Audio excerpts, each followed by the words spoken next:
लाल की परम सच्चिदानंद घन आनंद समुद्र, प्रेम समुद्र, ज्ञान वैराग्य भक्ति ऐश्वर्य अनंत शक्तियों के स्वामी जगत गुरु प्रभु श्री कृष्ण चंद्र को अद्भुत अमृतमय महासुखमय वचन अर्जुन जी को निमित्त बनाकर हमें सुना रहे। ये शाश्वत वाणी है, नित्य वाणी है, सनातन वाणी है। यदि हम श्रवण करें, मनन करें और अपने धारणा में लाएं तो ये वाणी चाहे जिस उपासना के मार्ग का उपासक हो, ये भगवत वाणी का ऐसा स्वरूप है, ये किसी का खंडन नहीं करती, सबको अपने लक्ष्य पे पहुंचा देगी। चाहे वो ज्ञान मार्ग का उपासक हो, भक्ति मार्ग का, योग मार्ग का, कर्म मार्ग का, चाहे गृहस्थ हो, विरक्त हो, स्त्री हो, पुरुष हो, बालक हो, जवान हो, किसी भी वर्ण का हो, ये सार्वभौम वाणी है। सबका परम मंगल, सबका परम सुख प्रदान करने की सामर्थ्य इस वाणी में विराजमान है। अपने लोग अहोभाग्य हैं जो प्रभु ने हमें अवसर दिया श्रवण और कथन करने का। अब इस अहोभाग्य को महाभाग्य में परिणित करने का अवसर है। जो हम श्रवण कर रहे हैं उसे हम अपने जीवन में धरोहर के रूप में रखें और जब जब हम पे प्रकृति का प्रहार हो तो यही वचन रूपी शस्त्र से हम विजय प्राप्त करें। वचन रूपी कवच से हम अपने को सुरक्षित रखें, कोई भी द्वंद्व हमारे हृदय में विकार ना पैदा कर पाए। बहुत अमृतमय वाणी प्रभु ने पीछे वर्णन किया, जो भी कर्म करो मेरे को समर्पित कर दो, पर अध्यात्म चेतसा से आपका जब उद्देश्य भगवत प्राप्ति होगा तो भगवत कृपा से भगवत प्रेमी महात्माओं का संग मिलेगा, उनके संग से विवेक का जागरण होगा और विवेक से जो भी आचरण हो वो भगवत समर्पित हो। शरीर में, सेवा सामग्री में, किसी भी व्यक्ति वस्तु में आपकी किंचित मात्र ममता नहीं होनी चाहिए। न किसी व्यक्ति, न किसी वस्तु, न किसी स्थिति की तुम्हारे अंदर आशा होनी चाहिए। अगर आप किसी की भी आशा करते हैं, किसी से भी ममता रखते हैं तो आप विगत ज्वरा नहीं हो सकते। आपको जलना पड़ेगा, दुखी होना पड़ेगा। ये भगवत वाणी आपको परम सुख में प्रतिष्ठित करती है। किसी से भी किंचन मात्र कोई हमारी आशा नहीं, किसी से ममता नहीं, तो अपने आप विगत ज्वरा, क्योंकि ये सब प्रभु का है, ऐसा मान करके हम एक एक चेष्टा भगवत प्रीत्यर्थ करते हैं अर्थात मेरे प्रभु की सामर्थ्य से, मेरे प्रभु की प्रेरणा से, मेरे प्रभु के द्वारा दी हुई सेवा सामग्री से सेवा बन रही है। मैं कहीं नहीं हूं, मैं प्रभु के चरणों में समर्पित हो गया। अगर मेरे सिद्धांत को जो नहीं मानेगा तो प्रभु कह रहे वो नष्ट हुआ ही समझो। तो प्रभु श्राप थोड़ी दे रहे, साफ दे रहे हो भाई तो नष्ट हो जाओगे, मेरी बात नहीं मानोगे तो नहीं। जब तुम प्रभु की बात नहीं मानोगे, तुम मनमुखी होकर के आचरण करोगे तो मनमुखी आचरण देहाभिमान के द्वारा जो किया जाता है वही हमारा पतन है, वही हमारा नाश है।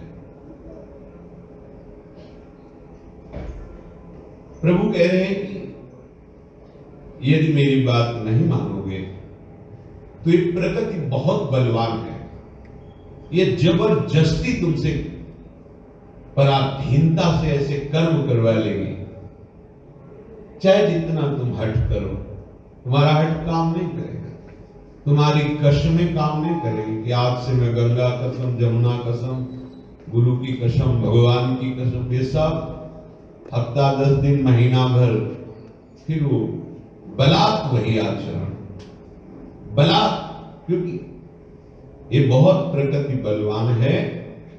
पर ये जिसके बल से बलवान है उन प्रभु का यदि आश्रय ले लिया, उनका नाम जब, उनकी लीलाओं का गायन श्रवण, निरंतर श्री चरणों के चिंतन में, तो एक प्रकृति निर्बल हो जाती। ऐसा अध्यात्म बल प्रभु अपने शरणागत को दे देते हैं कि वो प्रकृति की परवशता नहीं स्वीकार करता, प्रकृति उसके वश हो जाती है और वो परमानंद में निमग्न हो जाता है।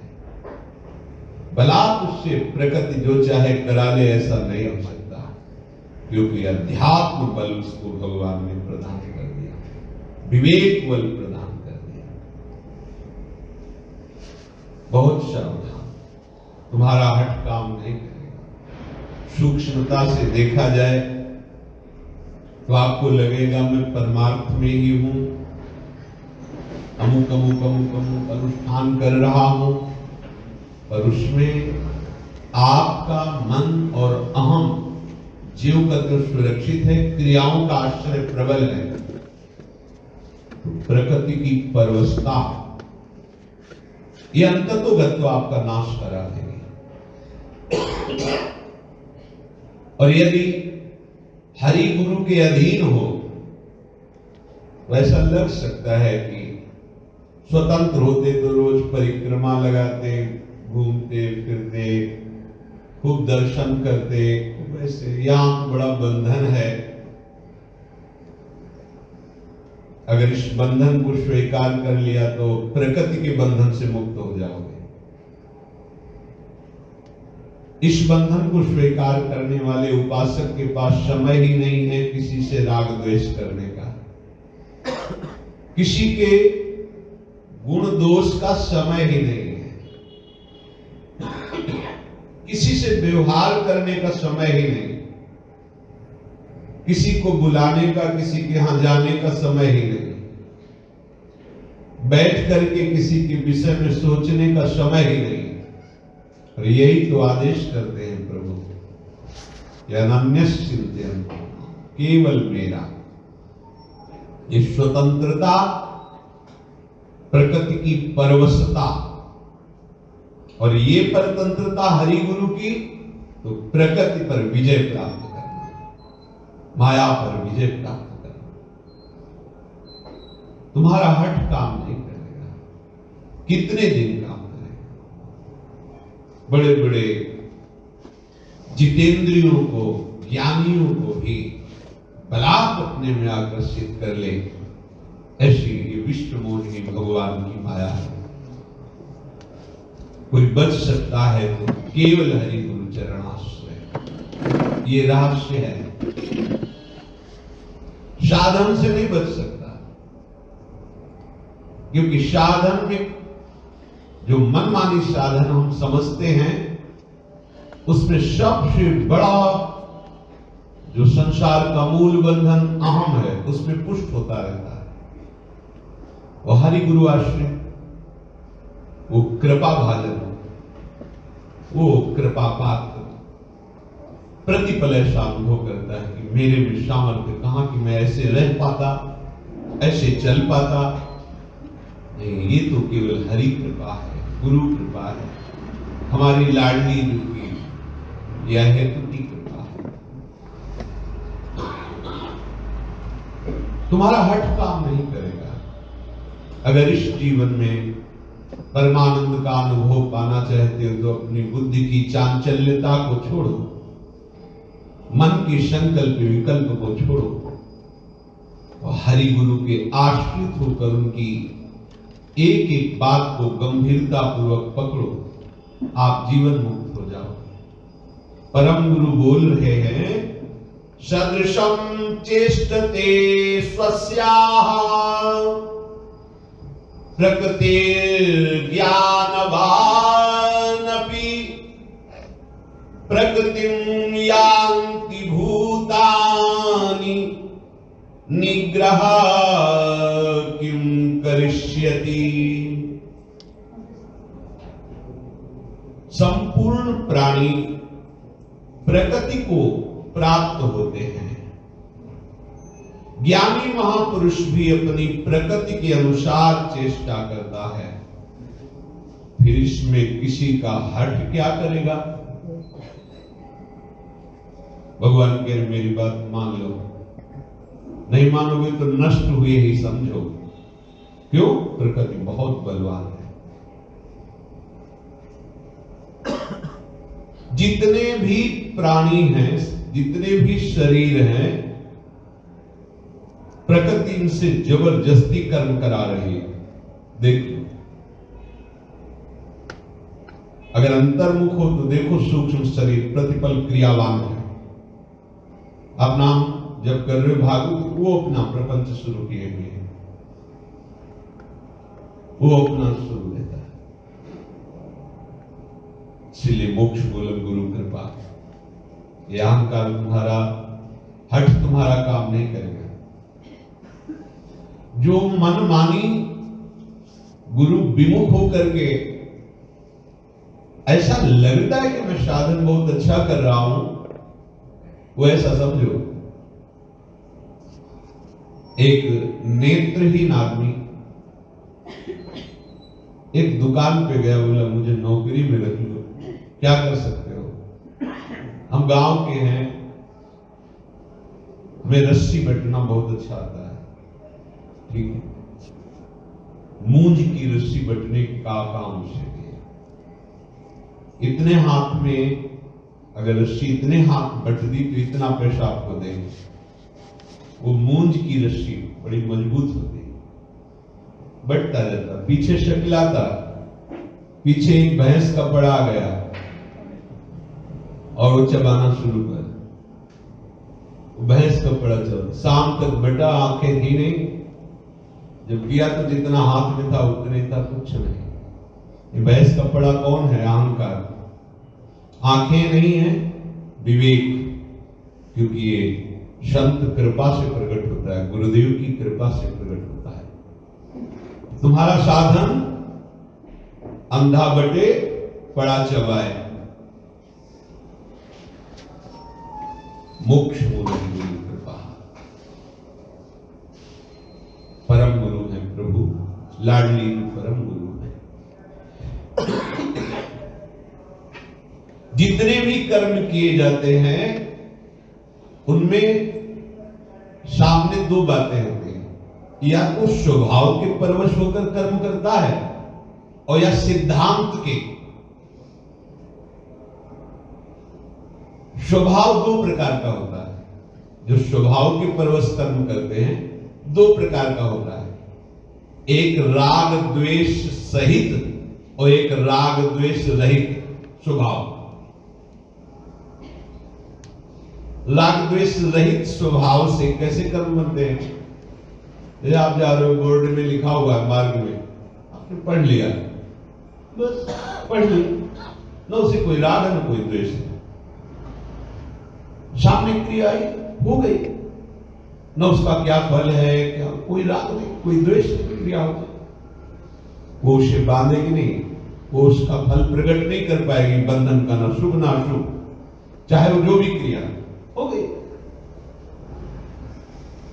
जैसे पत्ता है वृक्ष का, स्वयं थोड़ी हिलता है, वायु के सहयोग से हिल रहा है, वायु खत्म शांत, तो वो उसका कर्म थोड़ी बना। ऐसे जो राग द्वेष रहित भगवत भक्त हैं या ज्ञानी महापुरुष हैं, उनके शरीर से चेष्टाएं हो रही, कर्म नहीं, चेष्टा। संयोग, उसका उनके ऊपर कोई बंधन नहीं होता। पत्ता हिल रहा है, वृक्ष कहीं स्वीकार थोड़ी कर रहा है कि मैं पत्ता हिला रहा हूं, वृक्ष का ही पत्ता हिल रहा है, डाल हिल रही, वायु के संयोग से हिल रहा है। ज्ञानी पुरुष देख रहा है, इंद्रियों के द्वारा, शरीर के द्वारा चेष्टाएं हो रही, कैसे जैसे वो हवा प्रकृति की, ऐसे प्रकृति के स्वभाव से प्रेरित होकर क्रियाएं हो रही। स्वभाव राग द्वेष रहित है, इसलिए सारी की सारी क्रियाएं हो गई, पर क्रियाओं का, कर्म का कोई बंधन नहीं, उसके ऊपर कोई बंधन नहीं। कर्माणि स्मृति बोधितानि नितराम कुर्वन्तु कुर्वन्तु मां, वो शास्त्र के अनुसार या शास्त्र के अनुसार नहीं है, उसके ऊपर कोई बंधन नहीं पड़ता, क्योंकि वो करता नहीं है। जैसे पत्ता स्वाभाविक ही है,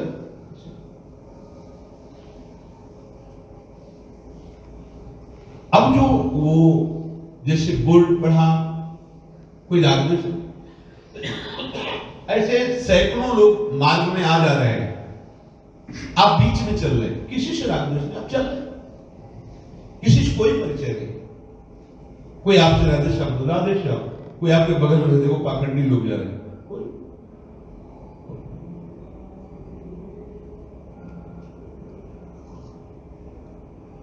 बहुत समझने का विषय है, क्योंकि मान लिया कि हम प्रियालाल के हैं, पर कैसे ये समझना पड़ेगा, नहीं तो फंसते चले जाओगे और आपको लगेगा मैंने तो शरणागति स्वीकार की, फिर भी शांति नहीं, विश्राम नहीं, आनंद नहीं।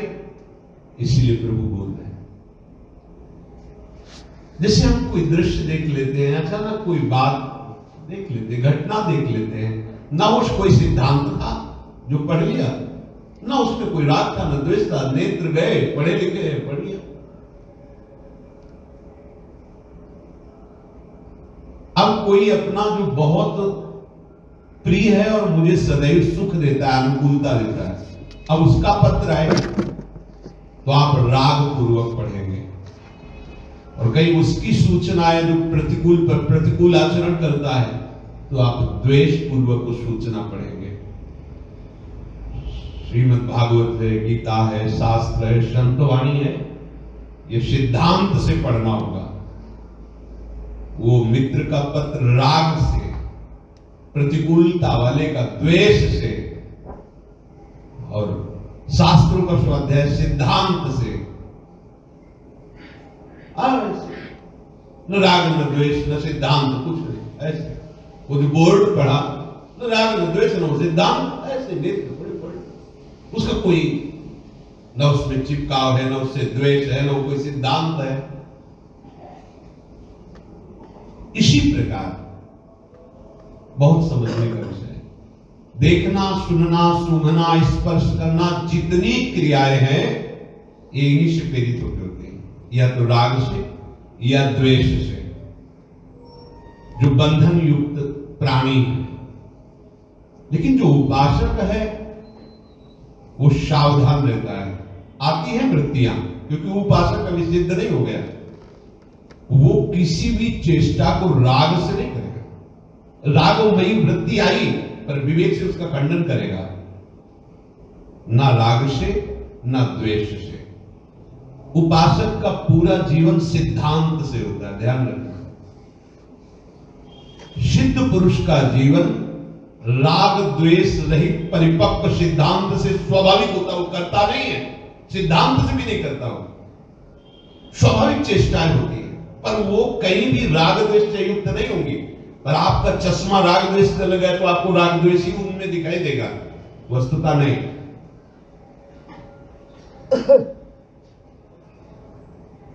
जो ज्ञानी महापुरुष हैं या पहुंचे हुए भक्त जन हैं, उनका अपने शरीर से ही कोई राग नहीं रहता, फिर शरीर की क्रियाओं से राग कैसे रह सकता। अब ये वो चीज थोड़ी है कि वो राग रहित हो गए तो कोई नया पोस्टर निकल आएगा कि पढ़ो देखो ये जब हो जाता है तब राग द्वेष रहित होता है।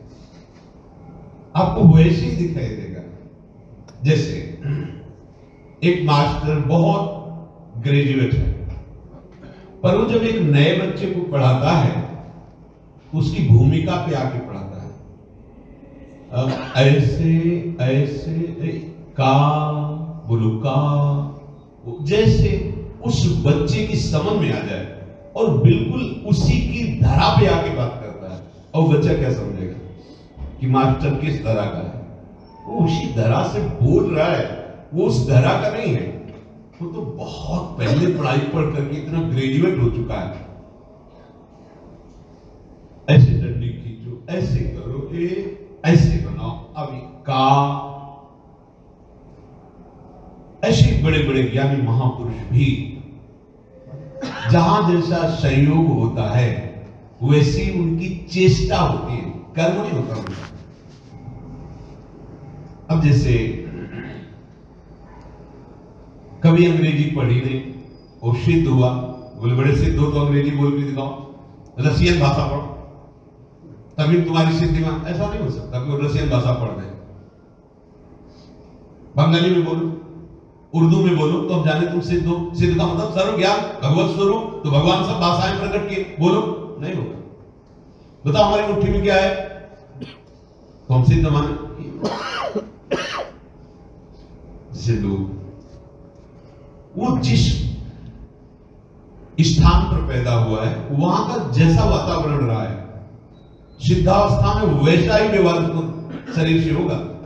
अगर वो बंगाली भाषा बोलता है तो सिद्ध होने के बाद वो संस्कृत नहीं बोलेगा, बंगाली भाषा बोलेगा। प्रारंभ में अगर संस्कार रहा है तो सिद्धावस्था में भी ये दिखाई देगा। प्रारंभ में यदि गाली बोलने का स्वभाव रहा तो सिद्धावस्था में भी बोलेगा। तो आपको लगेगा सिद्ध हो के ऐसा कैसे? बीच सत्संग में रोक करके भुक्का मांगते थे श्री रामकृष्ण परमहंस जी। तो विवेकानंद जी ने एक बार प्रार्थना की, कभी कभी कहते गरम गरम पकौड़ा लाओ, ऐसे भगवान अगर एकांत में तो हंस देते। रामकृष्ण परमहंस बोले जिस दिन ये ना मांगो तो जान लेना शरीर उसी दिन छूट जाएगा। बड़े रहस्य होते महापुरुषों के जीवन में। ज्ञानी महापुरुष के अपने कहलाने वाले शरीर द्वारा स्वतः ही चेष्टाएं होती, वो करता नहीं।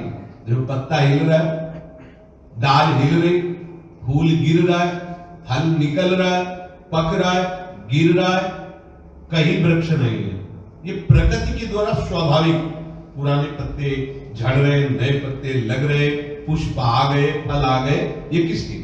ये वृक्ष नहीं कर रहा, प्रकृति के द्वारा हो रहा। ऐसे ही इसकी सारी चेष्टाएं प्रकृति तीन गुणों से बनी, सतोगुण, रजोगुण, तमोगुण। जो इस प्रकृति के परवश हो रहा है वो बंधन युक्त है, और जो प्रकृति का दृष्टा है वो मुक्त है। अब ये बात समझना बड़ा कठिन है, तो भगवान कहते जो भी क्रियाओं मेरे को समर्पित करो, सरल ढंग से बता दिया, तुम्हारा आठ काम नहीं करेगा। क्रिया मात्र जितने हैं वो सब प्रकृति के द्वारा होती है। प्रकृति की रचना, ये शरीर, सूक्ष्म शरीर, स्वभाव तक कारण शरीर, ये प्रकृति के द्वारा रचा हुआ। कितनी बड़ी भूल है कि प्रकृति की रचना, कूलर को तो हम प्रकृति की रचना मानकर अपने से अलग कह रहे हैं, इसको प्रकृति की रचना मानकर अलग मान रहे हैं, इसको अलग मान रहे हैं। लेकिन इस प्रकृति रचना को हम अपना स्वरूप मैं मान रहा हूं, यही अज्ञान है। चाहे जितना ज्ञान बघार लो, जब तक इससे बिल्कुल जैसे ये पदार्थ अलग दिखाई दे रहे, ऐसे ही निर्मल अंतःकरण वाले ज्ञानी महात्मा को, भक्त महापुरुष को ये शरीर बिल्कुल ऐसे ही अलग। अब सत्संग हो रहा है, इसकी आवश्यकता है भाई, अब आप इसे हटाओगे तो रोकेंगे नहीं, हमसे अलग है तो क्या नहीं, इस समय प्रयोग हो रहा है इसका। ऐसे ही यहां तुम पीटने लगो तो बचाव पक्ष में आए, तो ज्ञानी और शरीर से अलग हो, तुम्हें क्या परेशानी? इसको इस तरह से नहीं समझा, उसका राग नहीं इससे। पर आप देखो, बात करते हुए अचानक कोई पीछे काटे तो ये चेष्टा होगी, संकल्प कर ऐसे, ये चेष्टा स्वाभाविक हो गया, स्वाभाविक, वो कर नहीं रहा, स्वाभाविक हो रहा है।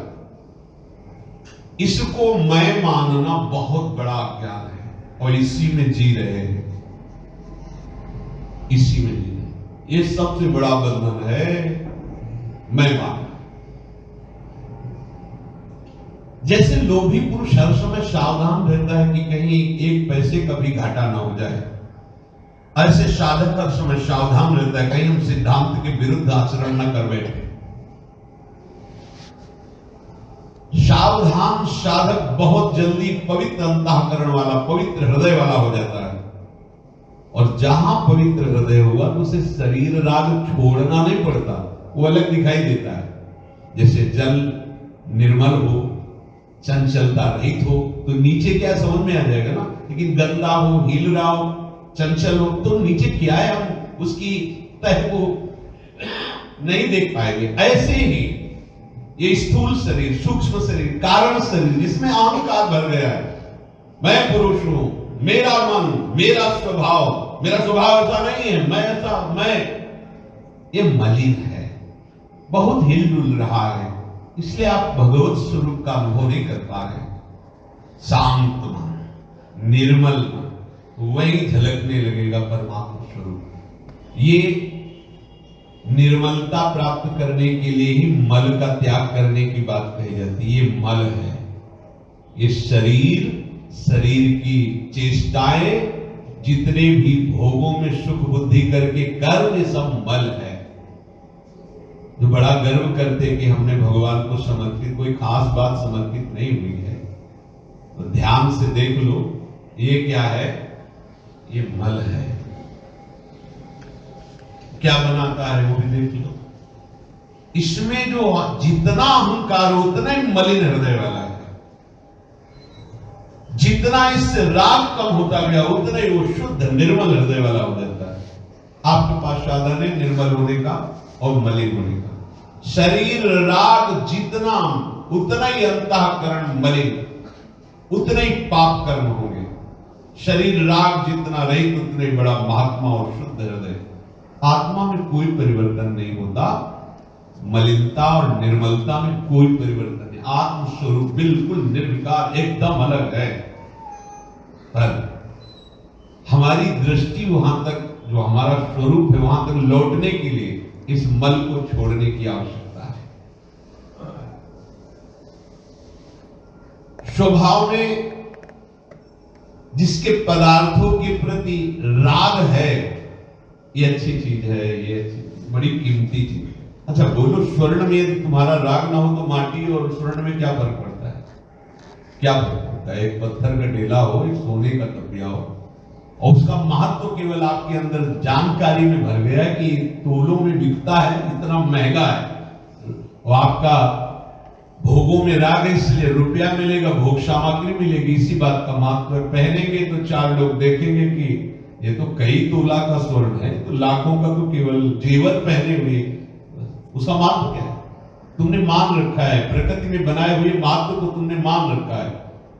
नहीं, कोई भी किसी भी तरह का सुख नहीं उसमें। क्या सुख है? स्वर्ण में क्या सुख है? माना हुआ। ऐसी संपूर्ण भोगों में तुम्हारी मान्यता केवल है, केवल मान्यता है। अब ये बात समझ में नहीं आती, इतने सोना के लिए भाई भाई कत्ल कर देगा। 10-5 लाख की वस्तु के लिए जीवन दूसरों की। अरे देखो ना, एक जंजीर खींचा चैन, अब वो मोटरसाइकिल से जाके से पकड़ के खींचा, सामने वाला गिरा, जंजीर टूटी, नाक में लगा, वो मर रहा है, क्या कोई मतलब? वो कितने की होगी? 50-60 हजार की, 1 लाख की। उसका जीवन तुम्हें नहीं दिखाई दे रहा। इतना महत्व उस पे हो गया कि इतना भयंकर पाप कर रहे, हिंसा। ऐसी जितना राग शरीर में उतना ही बड़ा भारी पापी, पक्का मल ही मल। शरीर राग तभी नष्ट हो जा सकता है जब सिद्धांत का राग तुम्हारे अंदर आ जाए। सिद्धांत हमारे गुरु जी ने जो कहा है, हमारे गीता जी जो कह रही, भागवत जी जो कह रही, जो सिद्धांत है, प्राण त्याग सकता हूं पर सिद्धांत के विरुद्ध नहीं चल सकता, धीरे धीरे राग नष्ट हो जाएगा। एक जगह पकड़ना होगा। सदसम चेष्टते स्वस्याः प्रकृतिर्ज्ञानवानपि। जो ज्ञानी महापुरुष का अंतःकरण होता है और राग द्वेष रहित होता है, उसकी सारी चेष्टाएं एक छोटे अबोध बालक की तरह, ऐसा नहीं कि वो अज्ञान की धरा में, पर बालक को जिसे कोई मतलब नहीं, मिट्टी के घोड़े हम तो बना रहा है, खेल रहा है, बिगाड़ दिया चले। गांव में हमने देखा, अपने लोगों को भी देखा था, बैलगाड़ी जा रही, घर से निकली बैलगाड़ी खाली थी, दौड़ के चढ़ गए, आधा किलोमीटर तक बैठे गए, फिर वहां उतर के वापस चले गए। बोलो क्या है, क्या है, उसे पूछो ये क्या है, तो कुछ नहीं, बालवत चेष्टा, दौड़ के गए, गाड़ी में बैठ गए, खुशी खुशी 1 किलोमीटर तक गए, फिर वहां से पैदल उतर के घर चले, बैठे घंटों घरौंदे बना रहे, फिर उनको बिगाड़ दिया। बालवत चेष्टा है उनका, कोई शुभ अशुभ, कोई राग, कोई द्वेष, कुछ नहीं। ऐसे जो भगवत भक्त होते हैं वो भगवत प्रेरित चेष्टाएं करते, उनमें उनका अहम नहीं होता है, दोनों मुक्त होते कर्म बंधन से, भगवत समर्पित। और वो क्या नहीं जो देख रहा है गुणानुगुण वर्तनते, बीच वाले सब पिट रहे हैं, न भक्त है न ज्ञानी है। बातें बनाने से माया पर विजय प्राप्त नहीं होती। कोई भी, जैसे कोई सिद्ध महापुरुष देखें, कई, अब एक ही परमात्मा को सिद्ध होते ना, प्रभु तो एक ही होते ना, लेकिन आप 1000 संत सिद्ध हुए विराजमान हो, देख लो हजारों का अलग ही अलग अलग स्वभाव होगा, अलग अलग बर्ताव। तो कह रहे भगवान तुम्हारा हट क्या करेगा, जो जिस स्थान पर जन्मा है, जिस भाषा में उसका पालन पोषण हुआ है, वो उसी भाषा को बोलेगा। जैसे जैसे जैसे बड़े राजघराने के संत श्री स्वामी राघवाश्रम स्वामी जी थे, बड़े एक तौलिया, चश्मा, कपड़ा, बिछौना देखते ही बनता था, बिल्कुल वो जो तौलिया ऐसे एकदम बिल्कुल फिट, चश्मा नियत स्थान पे खड़ी, मतलब लगता था कि हाँ एकदम फिट, एकदम ऐसे। वो बड़े घरों, उनकी चेष्टा, क्योंकि बचपन से वो ऐसे परिवेश में रहे, हर काम उनका, जो भी काम एकदम। और जैसे गांव के किसान तो हक वाल के नजर रहेगा, उसकी लहरी वो सिद्धू है, पर उसी वो ऐसे जो जिस भाषा में, जिस परिवेश में पलता है, वो सिद्ध होने पर भी वैसा ही परिवेश स्वभाव उसके जीवन में रहता है। किसी का हट क्या करेगा, जब सिद्ध महापुरुषों को प्रकृति ने जो स्वभाव वो उसी से बर्ताव होता है, पर आम नहीं होता है, इसलिए कोई बंधन नहीं, कोई शुभ नहीं, कोई अशुभ नहीं। ये जीवन यात्रा की गाड़ी है। अब जैसे कोई गाड़ी है, उसकी क्षमता है 1 घंटे में 100 किलोमीटर चलना, अब इससे ज्यादा आप नहीं बढ़ा सकते। आप सोचो कि हम 150 की रफ्तार से चले, नहीं चल पाओगे, इंजन बदलवाना पड़ता है, उसकी क्षमता बढ़ानी पड़ती है। अगर उसकी क्षमता नहीं बढ़ाई तो वो है उतना ही है, उतने चल पाए। अब हमारा जो इंजन है वो 3 गुणों की क्षमता में है, बस इसके आगे नहीं चल सकता। गुणातीत मार्ग में चलने की क्षमता नहीं रहेगी।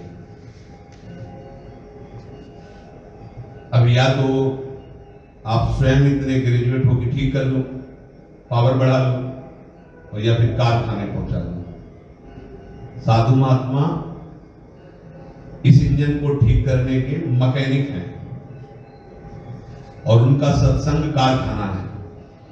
पहुंचाओ अपनी गाड़ी को, देखो क्षमता बढ़नी शुरू हो जाएगी, रफ्तार बढ़नी शुरू हो जाएगी, और ऐसी रफ्तार आ जाएगी कि गुणातीत अवस्था प्राप्त होने में देर नहीं लगेगी।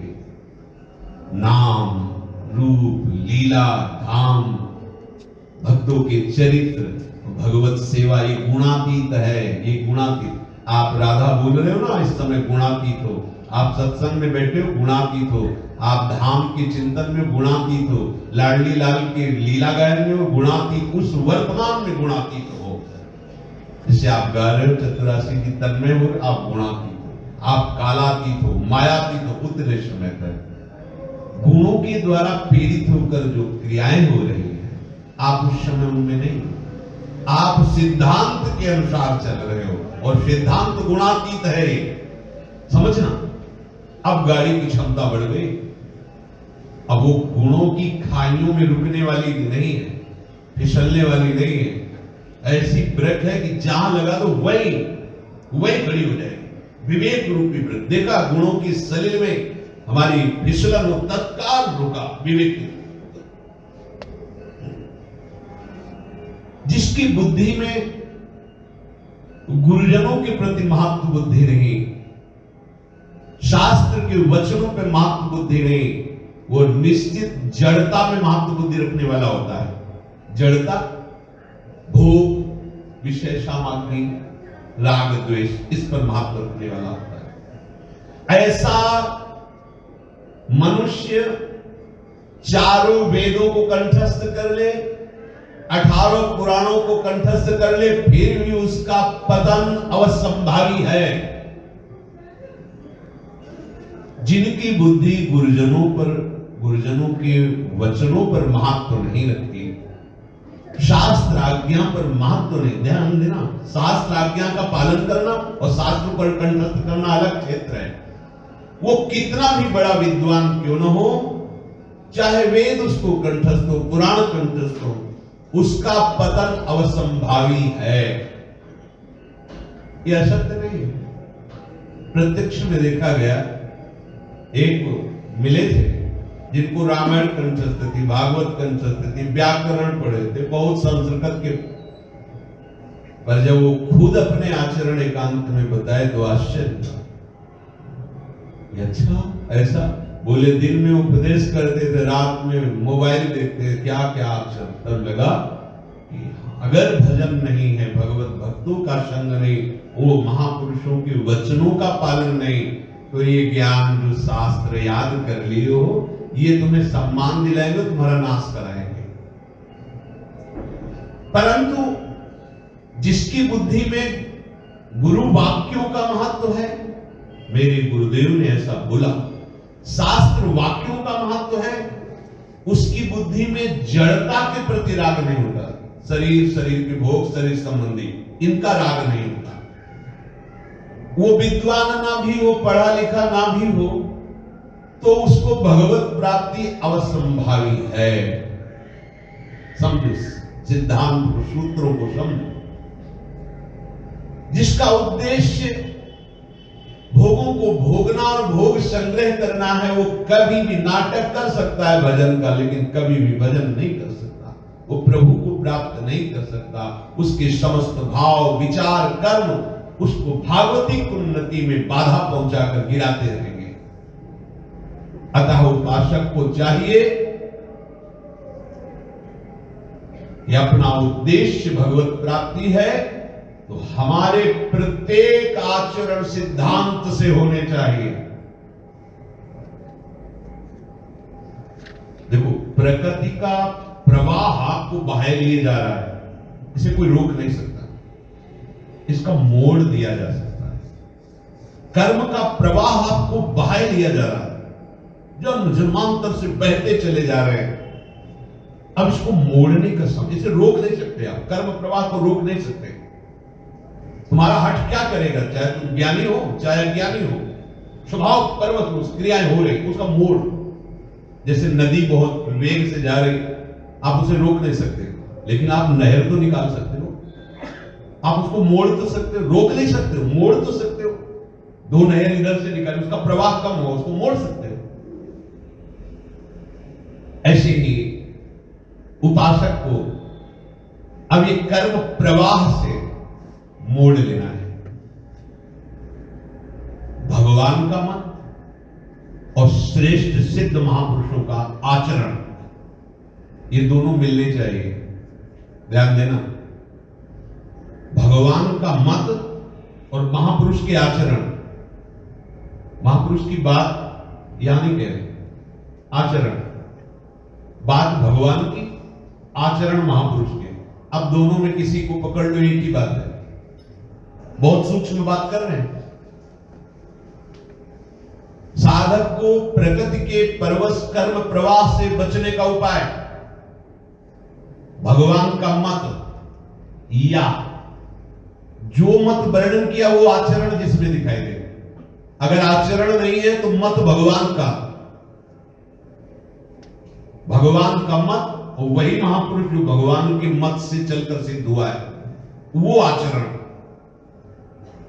उनके संग से आपको बहुत जल्दी इस कर्म प्रवाह से निकलने का अवसर मिल जाएगा। देखो मोड़ दिया आप लोगों ने, वाणी का वेग आ रहा है तो हम वाणी जी में लगा रहे, नाम कीर्तन में लगा, शरीर का वेग है सेवा में लगा रहे, जो भी चेष्टाएं वो भगवत अर्पित कर मोड़ दिया।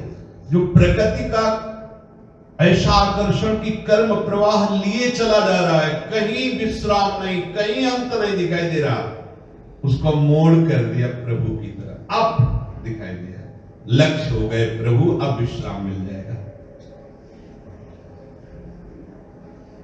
ज्ञानी महापुरुष भी जब व्यवहार करता है तो वो अपने स्वभाव के अनुसार करता है भगवान के, कारण कि बिना स्वभाव के कोई चेष्टा हो नहीं सकती। अब वो भगवत प्राप्त हो गया है, लेकिन जैसे स्वभाव वाला रहा है वैसे। ज्ञानी महापुरुष के द्वारा जितनी चेष्टाएं होती है, ऐसा कोई न समझ ले कि उससे किसी का मंगल भी हो सकता है, नहीं। क्योंकि साधना अवस्था में ही वो सिद्धांत से चला है, तो सिद्ध होगा तो सिद्धांत के विपरीत आचरण थोड़ी बन जाएगा। अब तो उसका स्वभाव हो गया है सिद्धांत, उसका स्वभाव, वो चलता नहीं सिद्धांत से, अब स्वभाव हो गया सिद्धांत, उसके आचरण में देख लो पूरा सिद्धांत है, सिद्धांत होगा। इसलिए कुछ भी करना, जानना, पाना, उसका कभी शेष नहीं रह जाता। जो भगवत प्राप्ति का उद्देश्य करके भगवत प्राप्त महात्माओं के संग में अपने जीवन को, तो कोई कह सकता है जो वृंदावन वास करता है वही संग करते हैं, लेकिन जो दूर है तो उनकी जो उपासना दी गई है, मंत्र दिया गया है, नाम दिया गया है, आप उसमें निरंतर रत हो तो रात दिन तुम उनका संग कर रहे हो। इंद्रियस्यार्थे राग द्वेषौ व्यवस्थितौ तयोर्नवसमागच्छेतौ हृष्य परिपंथिनौ, लुटेरे। इसलिए कहा गया है कि भजन करना कठिन, करके बचाना कठिन, और बचा के उसे पचाना कठिन, और ये तीनों बातें सद्गुरु कृपा से सहज में हो जाती है। इंद्री के अर्थ में, अर्थात प्रत्येक इंद्री के प्रत्येक विषय में राग द्वेष छुपा हुआ है, ये अनुकूल, ये प्रतिकूल, दोनों के वश में रहता है प्रत्येक मनुष्य। उपासक को इन दोनों के वश में नहीं होना चाहिए, क्योंकि दोनों एक बहुत बड़े लुटेरे हैं, तुम्हारे सारे के सारे परमार्थ को ये लूट ले जाएंगे, राग और द्वेष। वैसे द्वेष की स्वयं सत्ता नहीं है, ये राग से ही प्रकट होता है। अगर राग ना हो तो द्वेष होगा ही नहीं।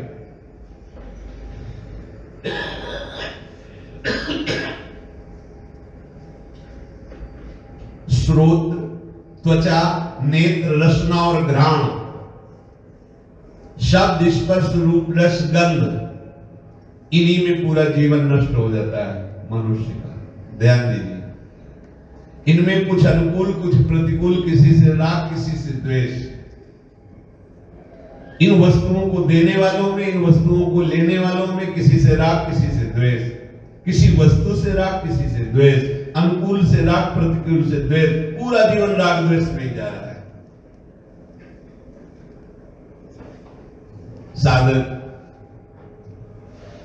जब ये बात समझ गया कि जीवन का उद्देश्य भजन है,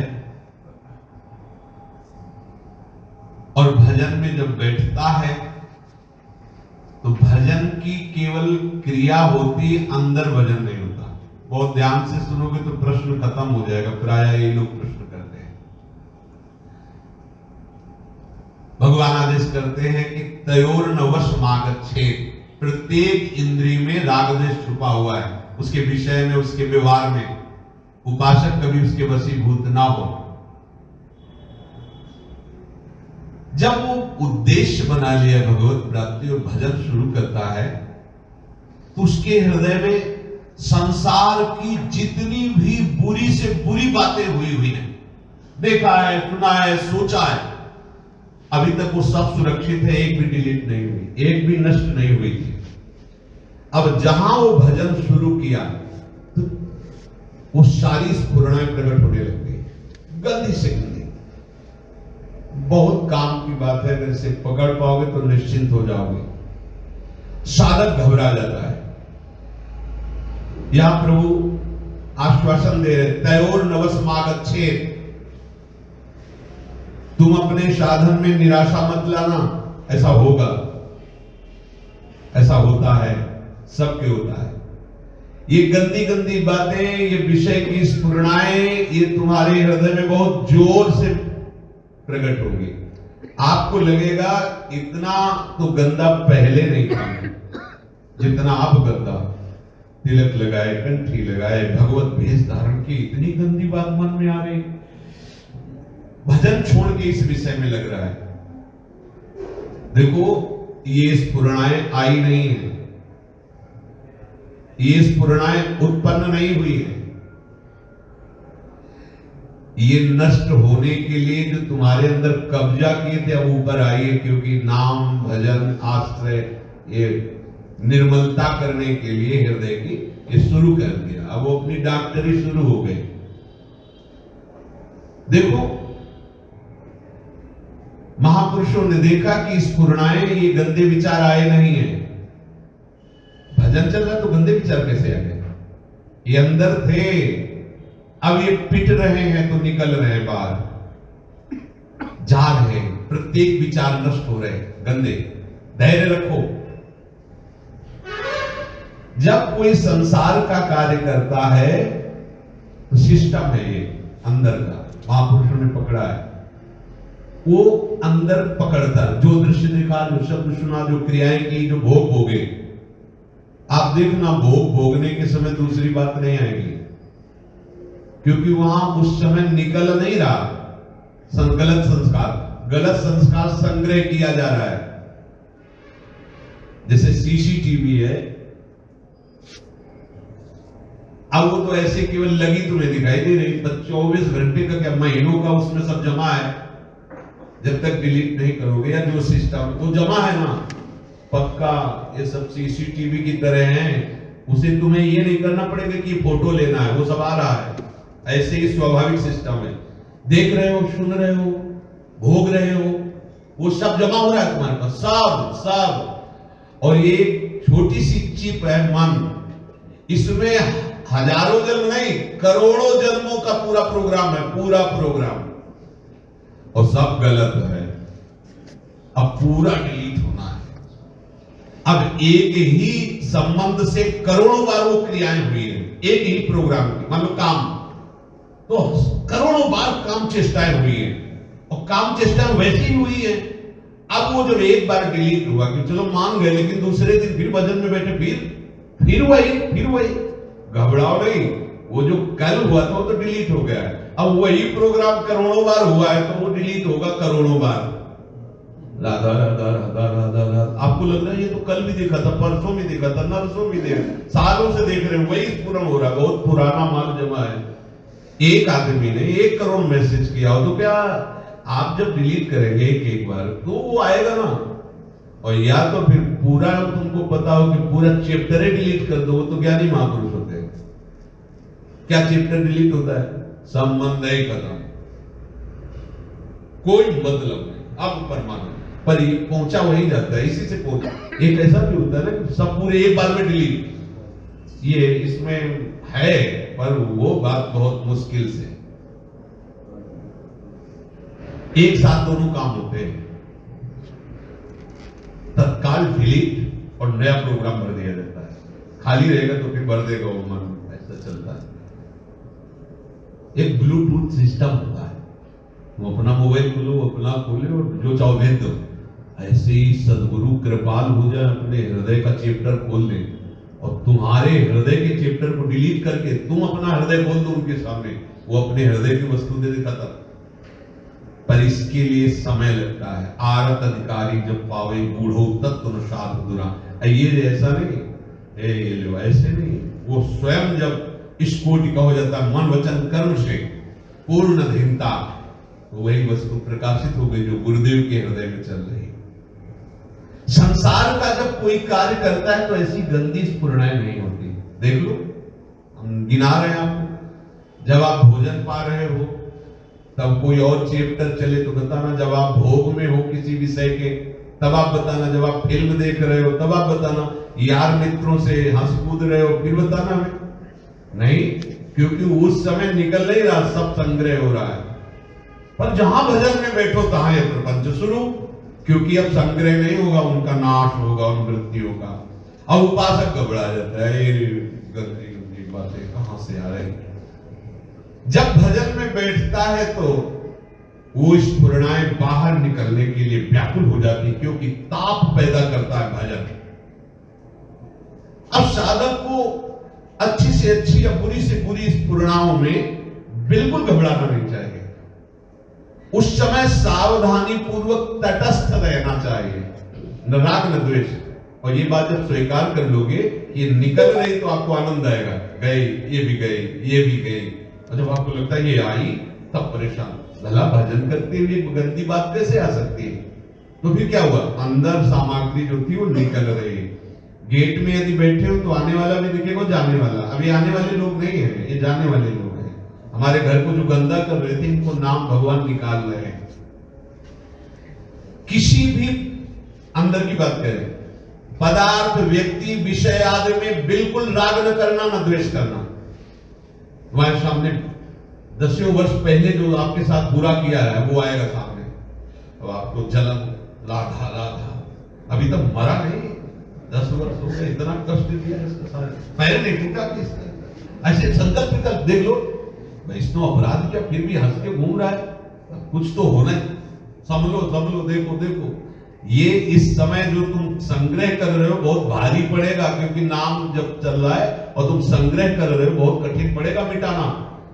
ये सब संग्रह में बिना नाम के तो नाम मिटा दे। नाम जब करते समय कोई अंदर सामग्री ना नहीं पावे, नामी के नाम रूप के सिवा, या तुमके भक्त का चिंतन या प्रभु के रूप का, या नाम का ही चिंतन, नाम का ही श्रवण, नाम का ही मनन, वो अंदर की पूरी बातें निकालेगा पूरे जीवन तक। अब बाबा जी भी बन गए तो बचपन की याद आ रही है। कभी मोह नहीं सताया, मुंह लग रहा है कि यार भैया से बात कर ले, क्या उनसे मिल ले, भैया के सामने बहुत दिन हो गए, उनसे बात समझो। अंदर की पूरी सामग्री जो अब आपको लगेगा 50 वर्ष से तो हम किसी से मिले नहीं थे, क्यों आ रहा है, ये वो 50 वर्ष पहला संस्कार जो है वो अब निकल रहा है। अगर साधक सावधान में बोले यार पता लगाओ, उनसे उनका नंबर लो, उनसे उनका नंबर लो, लाओ बात करे, वो नया संस्कार। ध्यान रखना, अंदर की भजन के समय में आई हुई किसी भी स्फुरणा से हमारा कोई ताल्लुक संबंध नहीं होना चाहिए, अच्छी हो या बुरी। ये बिल्कुल ऐसा कार्य है जो आपके अंतःकरण को बहुत शीघ्र निर्मल कर देगा। अब उपासक यहां सावधान नहीं रह पाता, तो जब आप उसमें राग कर लिए या द्वेष कर लिए तो वो तो वही रुक गए और नए और संस्कार बनने लगे, उसके अनुसार आप सोचने लगे ना। खो गए किसी विषय चिंतन में या किसी के द्वेष चिंतन, सब इकट्ठा हो रहा है। बोले 20 साल से नाम जप करें, कोई आनंद तो मिला नहीं, कोई चमत्कार तो दिखाई, कैसे दिखाई दे, गंदगी समेट रहे, चमत्कार कहां से आवे। चुपचाप निकलने दीजिए, बहुत लंबा है हिसाब, करोड़ों जन्मों का, ऐसे घबराना नहीं, ये सब नष्ट हो जाएगा, सब नष्ट हो जाएगा। उपासक कभी कभी सेवा के बहाने से प्रपंच में फंस जाता है। ध्यान पूर्वक सुनेगा, सेवा बड़े सौभाग्य से प्राप्त होती है, पर सेवा वर्तमान की प्राप्त वस्तु और व्यवस्था से होनी चाहिए। बहुत ध्यान से सुनेगा, क्योंकि अपने लोग सेवा प्रधान जीवन है। हम श्री जी की परिचर्या में हैं, सब नाम वाणी का आश्रय लिए हुए। अपने लिए तो कुछ चाहिए नहीं, पर प्रभु के लिए भी कुछ नहीं चाहिए। वर्तमान में हमारे सामने जो सामग्री उपस्थित है उससे हम सेवा करेंगे, कल भी यही सामग्री हो ऐसी आकांक्षा नहीं करेंगे। पक्का समझ लीजिए, बहुत ध्यान से समझ लीजिए तो बहुत आनंदित रहेंगे। आपके पास जो वस्तु सामग्री है श्री जी के लिए सेवा के लिए पर्याप्त है। हमारी श्री जी का भोग पीछे एक मिश्री का एक टोरा लगता था, इतना 24 घंटे में एक बार। कोई पोशाक नहीं, कोई सामग्री नहीं, खूब राजी थी श्री जी। श्री जी क्या स्वीकार करती जानते हो? भाव। अगर भाव नहीं है तो वस्तु कितनी भी महंगी हो उसका कोई महत्व नहीं, और भाव है ना तो 2 पत्ते ऐसे रख दिए, ऐसे 2 फूल रख दिए, हमारी लाठी बहुत प्रसन्न हो जाए।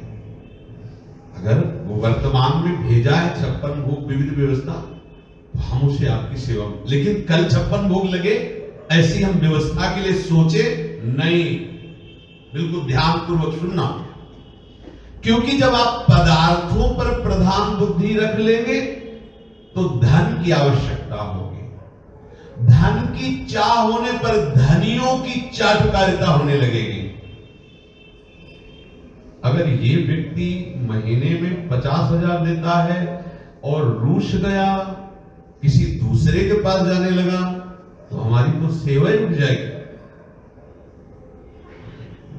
चोरी में देखे हाथ लटकत, अरे खेती कायु खेती चीज बोले नहीं श्री जी के लिए तो पक्का सब श्री जी को नहीं जरूरत है। उनको जरूरत होगी तो तुम धक्का मार के गेट के बाहर करोगे तो फेंक के चला जाएगा, ध्यान रखना। और अगर कहीं आप उसका आदर करने लगे, देने वाले का, बैरागी अनुरागी भक्तों के सिद्धांत में देने वाले का आदर नहीं है, ध्यान रखना। कोई देने वाला बैठा हो और सोच रहा हो कि जब यहां आदर ही नहीं मिलेगा तो देना क्या है, तो आप समझ लो पोस्टमैन का कोई भी आदर नहीं होता। दस्तखत करवाओ और जो लाए हो वो दो, सीधे जाओ। होता है ना ऐसा, तो नहीं कहा आओ जी आओ, बिस्तर बिछा के और चाय पानी नाश्ता, और आप कैसे हो, हाँ लो, ऐसा नहीं होता। वो सिर्फ पोस्टमैन है। पोस्ट किया मेरी श्री जी ने, मेरी श्री जी ने पोस्ट किया कि जाओ ये ऐसे।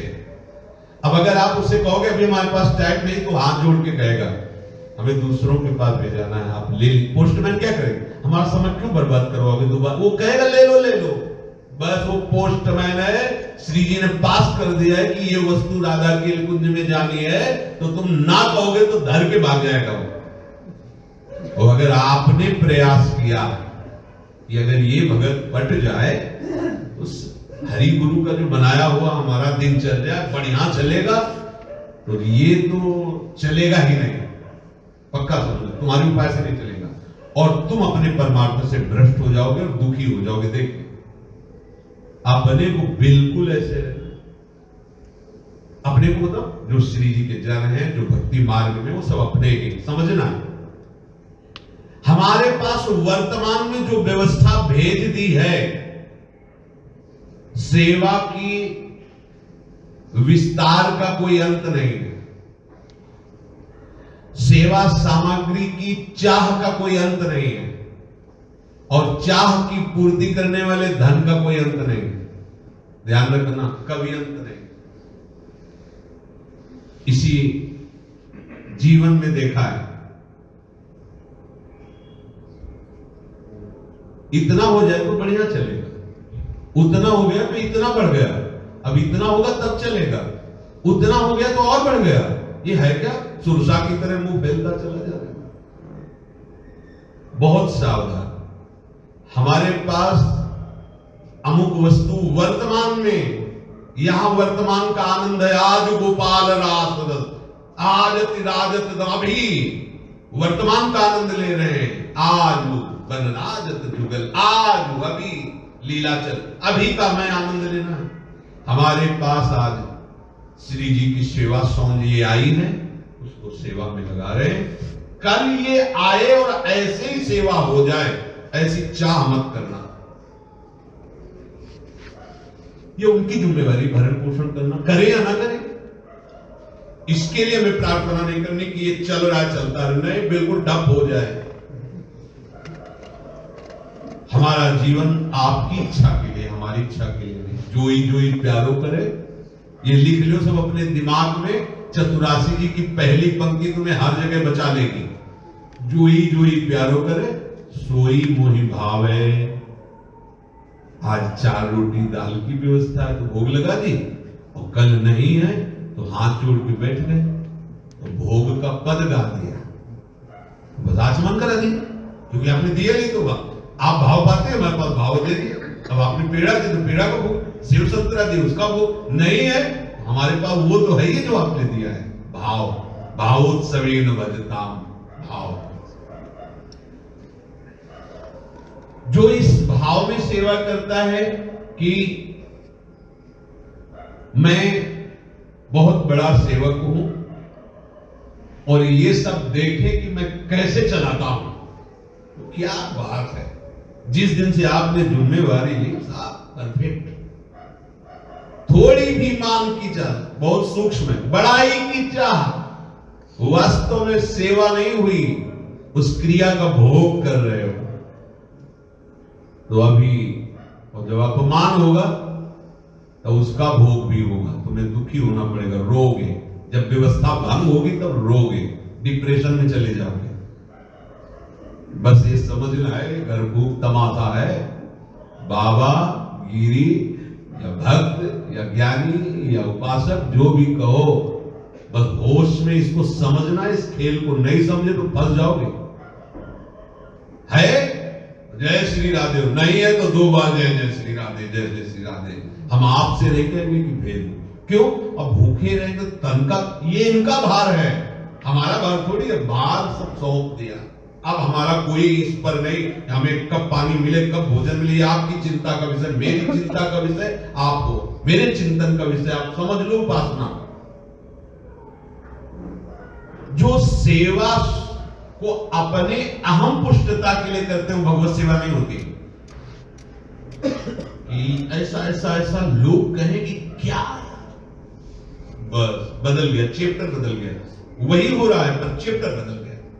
प्रिया, चाहे वो गाना हो, चाहे नृत्य करना हो, चाहे कोई सामग्री समर्पित करना हो या कोई श्रृंगार कर, केवल श्री जी के लिए कर रहे हैं। उसमें अपना भोग नहीं होना चाहिए कि 4 लोग कहें फूल बंगला आपने बनाया था, क्या बात है, मतलब यार गजब।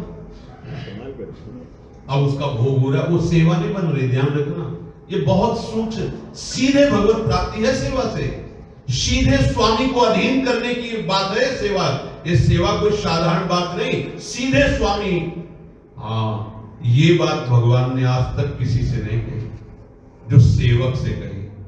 प्रति उपकार करौ का तोरा, सन्मुख होई न सकत मन मोरा। सुन सुत तो ही उरिन मैं नाही।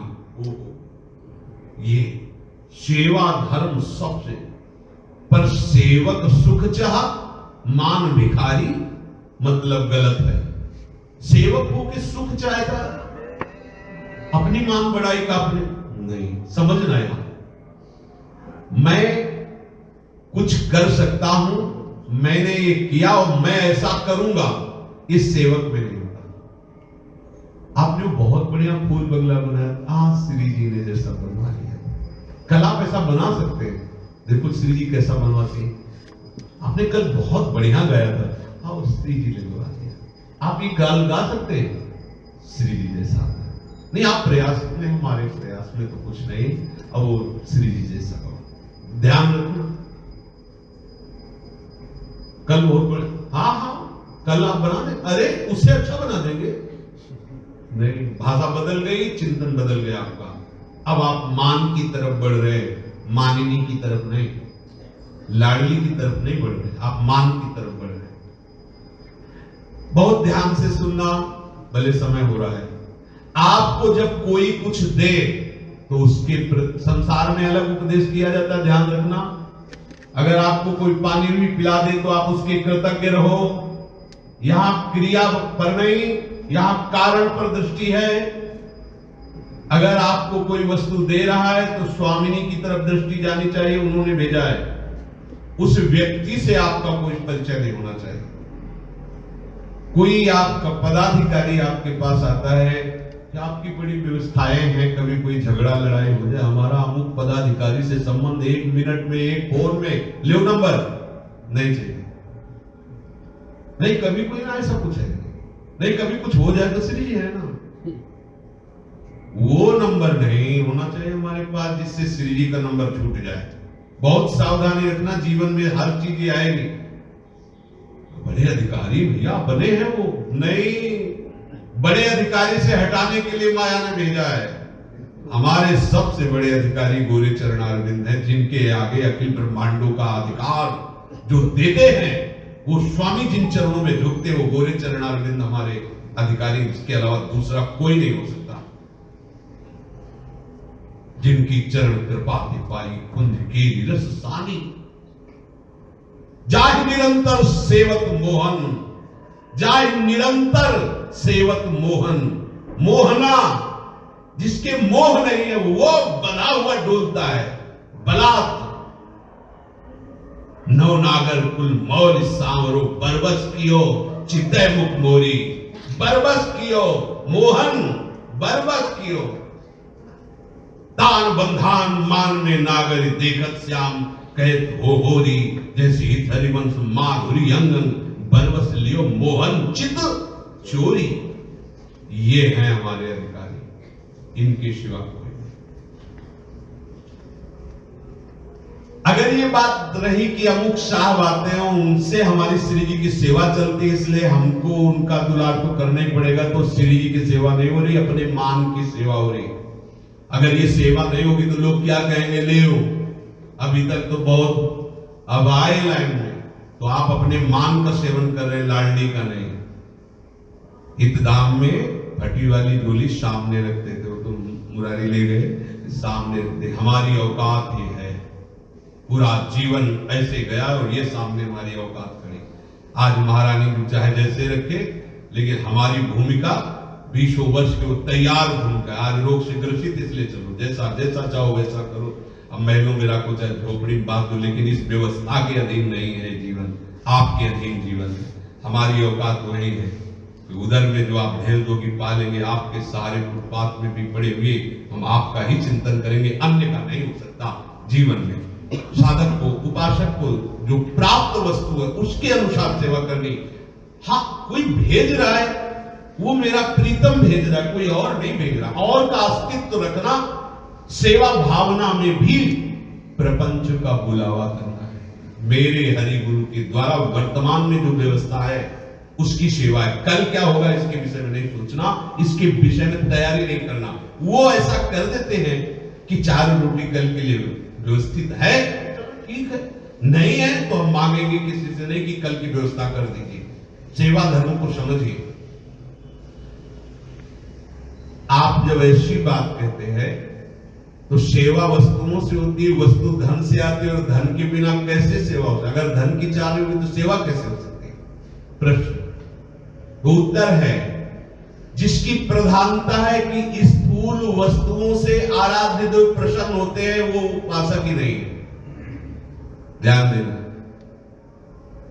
वास्तव में सेवा धर्म को जानता ही नहीं। सेवा कोई कर्म नहीं है, सेवा सीधे मोक्ष प्रदान करती है, सीधे प्रेम प्रदान करती है, जो भी चाहे सेवा से प्राप्त हो जाता है। सेवा में भाव है, भाव, वस्तु नहीं। वस्तु का मतलब आप देखो, अगर 5 प्रकार के पदार्थ समर्पित करते तो पूरे के पूरे वापस आते हैं प्रसादी होके, और उसमें श्री जी ने पाया आपका भाव, जो आपने भाव किए। श्री जी चिदानंद बपू है, ये पार्थिव शरीर को अन्नादि पदार्थ चाहिए, श्री जी प्रेममयी है, चिदानंदमयी, वो भाव का आहार करते हैं। जो आपने पदार्थ रखे उनमें जो जो आपका भाव है उसको श्री जी ने ग्रहण किया। अगर भाव नहीं तो भोगी नहीं, भाव नहीं तो ये स्वीकार्य नहीं। भाव है तो सब बात है, समझ लो। कहीं भी श्रीमद राधा सुदाने देवी या श्रीमद चतुरासी देवी पदार्थों के भोग की बात नहीं करेंगे।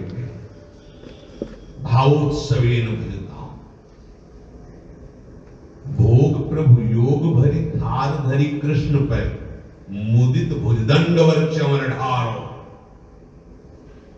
योग भोग किसका?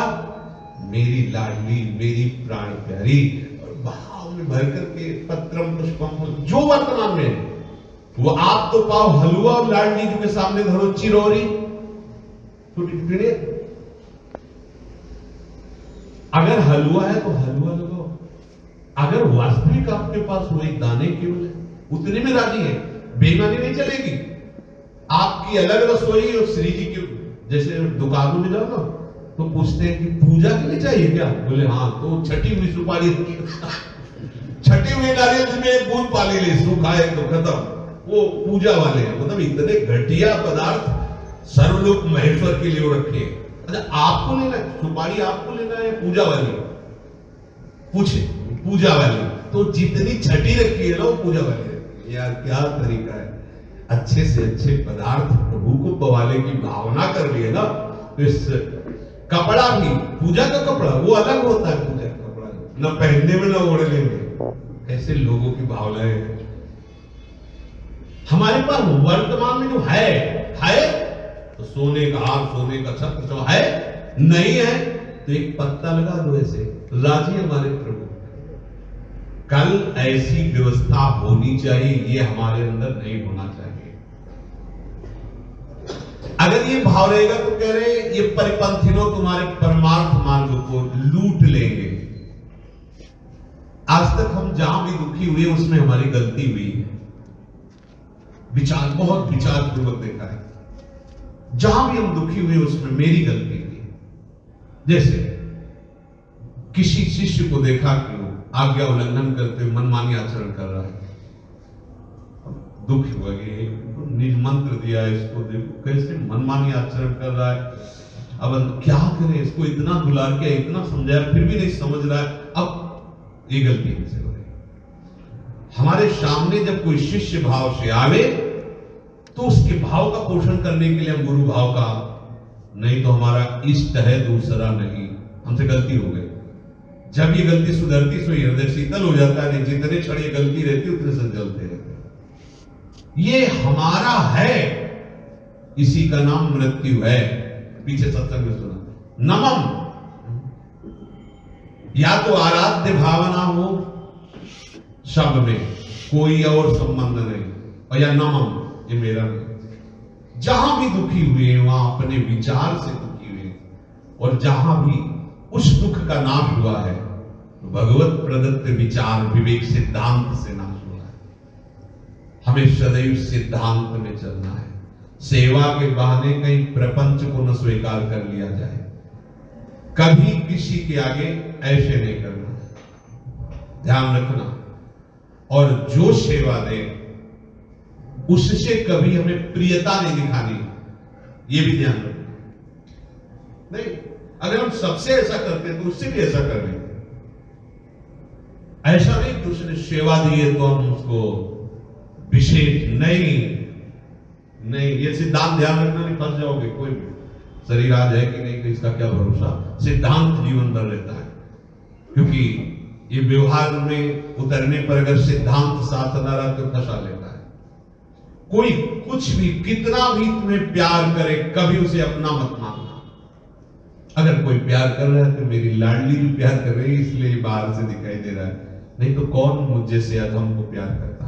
ये मेरी तो लाडली जी का प्यार, नहीं तो था तो गोस्वामी जी के सामने जब अकबर बादशाह ने पाग उतार के रखी, भक्त अपने ही भाव में चला जाता, वो आंसू निकलने लगे। तो उनके जो जन के पास उन्होंने देखा, जब अकबर चला गया तो पूछा कि ये आंसू कैसे निकले। तो बादशाह प्रणाम कर रहा है, इस बात के आनंद के अश्रु थे क्या? नहीं, ये वही तुलसी है जो दरवाजों पे खड़ा होता था तो धक्का मार के भगा दिया था, या भागा पैदा होते ही मां को खा गया। जो दासी सेवा की उसका भी पिता ने ही त्याग कर दिया, पिता ने त्याग कर दिया था। कोई दरवाजे, गोस्वामी तुलसीदास जी जब दरवाजे पे खड़ा हो जाता तो मतलब वो खुद अपने कह रहे कि मुझे धक्का मार के हटा दिया जाता कि अभागा है खड़ा रहेगा, कोई अमंगल हो जाएगा, कोई भोजन नहीं देता। आज जब मैं राम का हूं तो बादशाह ताज उतार के रखता है। ये वही तुलसी है जिसको कोई, तो किसका प्यार है उसमें? प्रत्येक व्यक्ति के द्वारा जो प्यार मिलता है मेरे आराध्य करता है। अगर वो मुझे प्यार न करते तो कोई मुझे प्यार न करता, मैं इस योग्य था ही नहीं। देखा गया अब हर संत अपने जीवन को देखता है कि तो केवल इनकी कृपा से, कहीं भी किसी का एहसान नहीं जीवन में। ये बात संसार में नहीं बचेगी। संसार में तो माना जाता है कि एहसान मानो ना, या नहीं, केवल अपने परम कारण प्रभु को बस। अगर किसी व्यक्ति में फंसे तो आपका पूरा जीवन जो किया कराया सब परिपंथी नो, ये लुटेरे हैं। कौन? राग और द्वेष। किसी व्यक्ति में फंसना, किसी पदार्थ में फंसना, राग, फिर किसी वो 10 दिन दिया और इसके बाद नहीं आया, दूसरी जगह खड़ा दिखाया, अब आपको द्वेष हो जाएगा। ये वही आदमी, हाँ तो अच्छा ऐसे ही बहिर्मुख है, ऐसे दुष्ट लोग हैं, अब उसको गाली देना शुरू। क्यों? वो लिफाफा नहीं आ रहा, अब दूसरी जगह लिफाफा आ जाएगा तो हमें जलन पैदा होगी। क्यों? तुम किस काम के थे? तुम्हारे हमने कमा के रखा है क्या? क्यों आशा कर रहे थे? लाडली जो भेज रहे उससे काम चलाओ, नहीं भेज रहे राधा राधा राधा राधा भूखे सो जाएंगे। जब तक जिंदा रहेंगे आपके, जब मरे तो आपके पास पहुंच जाएंगे। हमें क्या परवाह। और आज तक कोई ऐसी शिकायत करने वाला नहीं मिला कि उन्होंने विश्वास किसी का तोड़ा हो, किसी ऐसा। बहुत प्यार करने वाले प्रभु। तो सेवा धर्म में भी सावधानी रहे, नहीं उपासना और व्यापार में फिर कोई अंतर नहीं होता। देखो आपको जैसे परिक्रमा मार्ग में हलवा बांटते या पदार्थ बांटते, आप पा लीजिए ना, सुनो पा लीजिए ना। ये जानते हो क्या है? इसे परमार्थ नहीं कहते, इसे दुकानदारी कहते हैं। बुरा लगेगा क्योंकि अंदर से राग है, पुण्य होगा। बनिया को 100 रुपया दिया, सामग्री ले ली, तो बनिया को जो 100 रुपया दे रहे हम दान थोड़ी दे रहे। बनिया जो हमें सामग्री दे रहा है दान थोड़ी दे रहा है। दोनों व्यापार कर रहे हैं। 100 रुपया दे के सामग्री ले रहे, वो तुम्हें हलवा बुआ के तुम्हारा पुण्य ले रहे हैं। क्योंकि आज की अमुक तिथि है और परिक्रमा मार्ग में अगर ऐसा करेंगे, अक्षय तृतीया है, तो हमें पुण्य मिलेगा। आप अपने पुण्य दे के हलवा खा रहे हो, वो हलवा दे के तुम्हारे पुण्य ले रहे हैं। व्यापार हो रहा, सेवा थोड़ी होती है। सेवा होती तत्सुख भाव से। हमारे आराध्य देव सब में विराजमान है और आराध्य देव की द्वारा दी वस्तु, आराध्य देव की सेवा, ये मुझे सौभाग्य मिला कि सेवा सेवक धर्म की पुष्टता हो रही है। मुझे कुछ नहीं चाहिए, मेरे आराध्य जो प्रसन्न है। अब ये सेवा की भावना उधर से ली, इधर से दी, और भावना कि हमें सम्मान मिले या हमारी चलाई हुई पद्धति चलती ही रहे, ये भी होता है। जो हमने चला दी अब चलती रहे, चाहे जैसे चलती रहे। कोई प्रश्न कर सकता है कि एक दिन सुनाया था हरिपाल जी का चरित्र कि जब साधु सेवा की जरूरत हुई, सब लुट गया, तो फिर भाला उठाया, गोली मार दी जाएगी। युग धर्म का प्रभाव होता है, अरे हाथ पैर तोड़ दिए जाएंगे, करो लेके भाला खड़े परिक्रमा मार्ग, गोली मार दी जाएगी, ज्यादा उपद्रव करोगे हाथ पैर तोड़ दिए जाएंगे, जेल मिलेगी। युग धर्म है। संपूर्ण सिद्धांतों को समझे बिना कोई भी मनमानी आचरण नहीं। हरिपाल जी भाल, उन्होंने अपना सर्वस्व न्यौछावर कर दिया था और समय वैसा था। और अब खड़े हो जाओ 4-5 दिन परिक्रमा मार्ग में, और फिर आप हमें बताओ तुम्हारी हालत क्या होती है। किसी के 10 रुपया भी ले लोगे ना, तो दूसरे दिन खड़े होने के लायक नहीं रहोगे। हर बात को समझना है, आंतरिक भाव से समझना है। सेवा का बहाना लेकर भी हमारा पतन माया कर सकती है, इसलिए सावधान रहना। प्राप्त वस्तु वर्तमान में जो है उसी को बिना बेईमानी किए सेवा में लगा देना, यही हमारी सेवा है। आज क्या है, कल क्या होगा, परसों क्या होगा, ये संसारिक लोगों का चिंतन होता है, परमार्थिक का नहीं। हम वर्तमान में जीते हैं। हमारा ये समय की सेवा में जा रहा है, हमारी सामग्री जो पास आई हुई है वो सेवा में लगा देते हैं। बस वर्तमान का जीवन भगवत में होना चाहिए। शेष चर्चा के राधा लाल की जय।